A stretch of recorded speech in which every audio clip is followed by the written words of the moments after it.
Toto sú zábery z vašich počítačových obrazoviek. Poslali ste nám ich desiatky, aj s vašimi príbehmi. Provokačne som si dala ako pozadie fotku bývalého. O 3 dni som bola opäť šťastne nezadaná. Ivana má v počítači túto fotku z Tatier. Urobil ju môj manžel, keď ma požiadalo ruku. U Jara boduje popradské pleso. Prečo? Povedal vo svojom videu. A čo je predsa slovenské, tak je nielen dobré, ale aj pekné. Adriána na ploche má už 3 roky to isté. Dom, ktorý postavil jej otec. Hlavne preto, že veľa cestujem a aspoň takto mám svoj domov stále za sebou.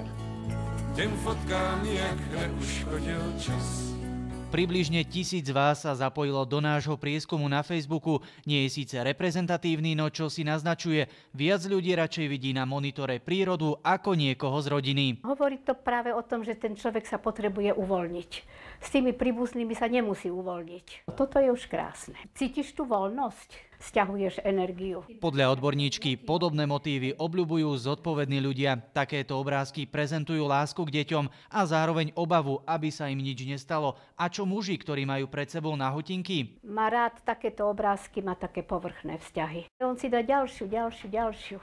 Ivan ako internetový technik videl približne 4000 počítačov. Keď si ho domov zavolal istý mladík, pozeral sa mu nielen do očí. Na tej pracovnej ploche bola práve jeho postava v Adamovom rúchu. Keby to bola aspoň zákazníčka, tak je to celkom zaujímavé, ale z okolností bol to zákazník. No a čo ho čaká zväčša vie ešte predtým, než zapne počítač? Pokiaľ má niekto bordel na stole, tak ho má aj na pracovnej ploche a v takom prípade je veľakrát problém nájsť aj tú správnu ikonu. Aj zdanlivá banalita sa teda môže zmeniť na sondu do vašej duše. A čo vidíte na obrazovke vy, keď zapínate alebo vypínate počítač?